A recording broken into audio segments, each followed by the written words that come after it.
Good morning, students. So, we would continue to discuss Dryden's poem, Alexander Feast. Although it is a long poem, and in the first year, I think that this should not be a good choice to introduce such a long poem. But I hope that the content of the poem is quite laudable, and it would give you some insight into the poetry of Dryden and of the age.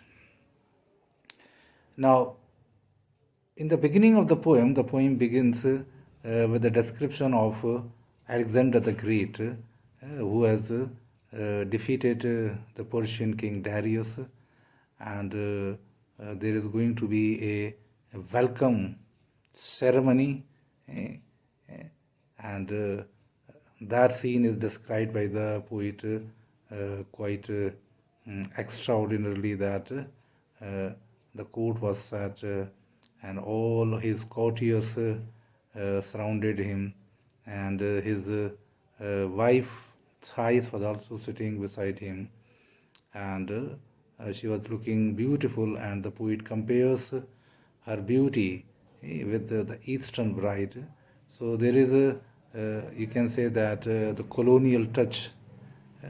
I hope that Dryden was aware about India and its beauty and its culture. Now, in the second stanza, the poet discusses about the birth of Alexander the Great.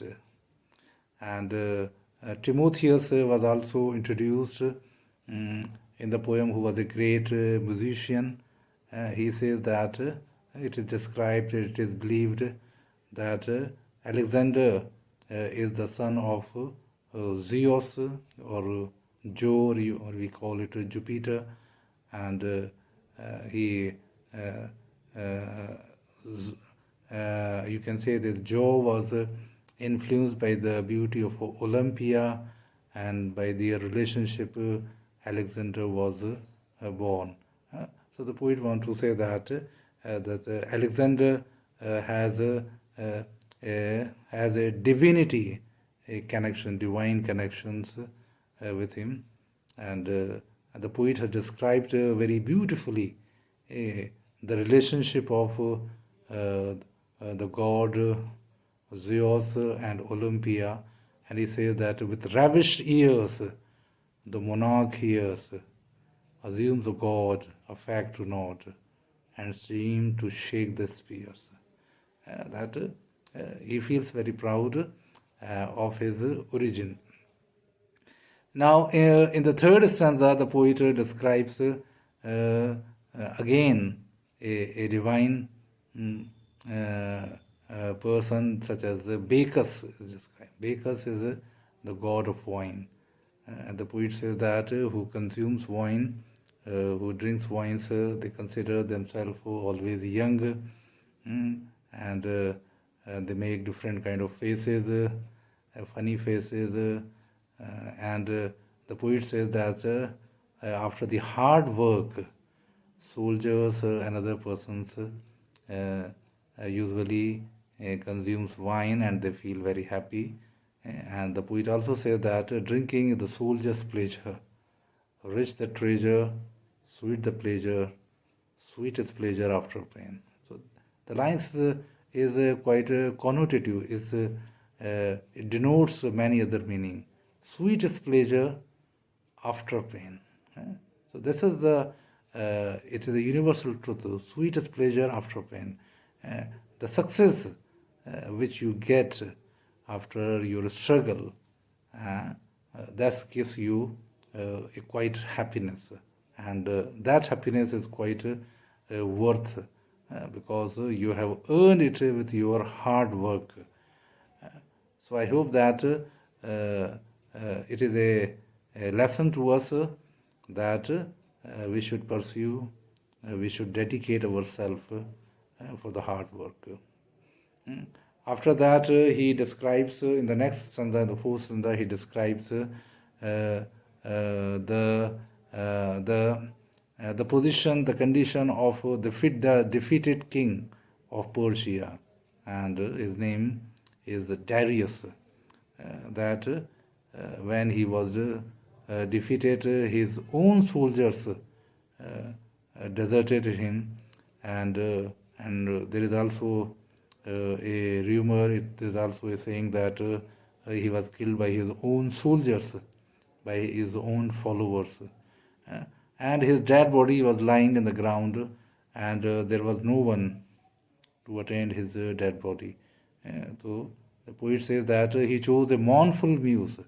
Uh, Timotheus started a mournful tone, a mournful muse, soft pity to infuse, so that it can generate pity among the listeners. Fallen, fallen, fallen, fallen from a high estate. That was the condition of the defeated Persian king Darius. And he says that on the bare earth exposed he lies, with not a friend to close his eyes. Look at. He was the king of Persia, but when he died, there was no person that who could close his eyes, so that in other words that he could not get a honorly last rites. With downcast looks, the joyless victor sat. And with this description, when Alexander came to know about his counterpart, about the defeated King Darius' condition, his heart was full with remorse, and tears came out from his eyes. And now and then sigh he stole, and tears began to flow. So this was the last stanza, the fourth stanza, you can say. Now, after this, the poet, the great musician Timotheus, the great musician began a tune in praise of love. It is a natural truth that the feeling of pity melts the mind towards true love. It also realizes that war is a useless toil. War is a useless toil, useless effort. Usually we take it that the boundary dispute or any other dispute, it would be decided only by the war or the battle or the quarrel. So the poet says that because it is a useless toil. What he says that it is a useless toil, honor but an empty bubble. It's just like we think that always we think that we are great, we have this status and power. The poet says honor but an empty bubble, never ending, still beginning, never ending. When you have this kind of feelings, then there is no end of it, and you cannot break the chain, because when once you started thinking on a wrong track or on the negativity, so it become quite impossible that you should think about in the right sense. The poet says that it is the cause of it is a false honor. There is no end of war. It is the cause of many lives and destruction, because when the war begins, it causes many lives. The love has a soothing effect. Alexander was also overwhelmed with this kind of feeling, and bent down on the shoulder of his mistress' thighs. So after describing the condition of the defeated Persian king, and when he realized that the king's heart is full with remorse and with repentance, you can say, and the tears began to flow from his eyes.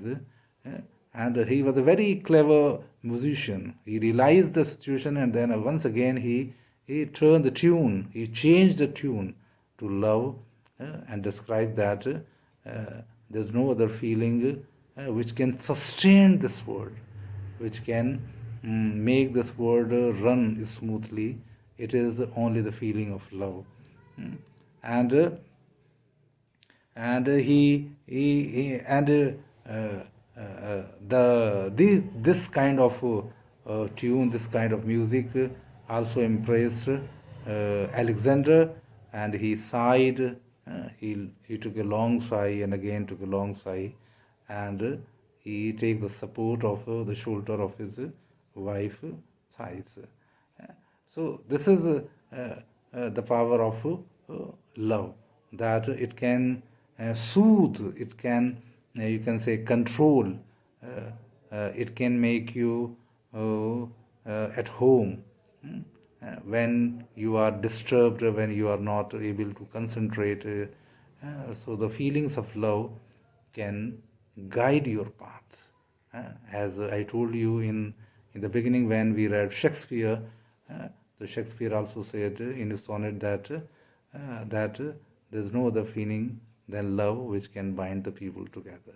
I hope that you have enjoyed that poem also, and now we would continue this poem, and I think that in the next lecture I will try to conclude the poem to you. So keep on watching the part fourth also of the poem of this video, which contains the last part of the poem Alexander Feast. Thank you.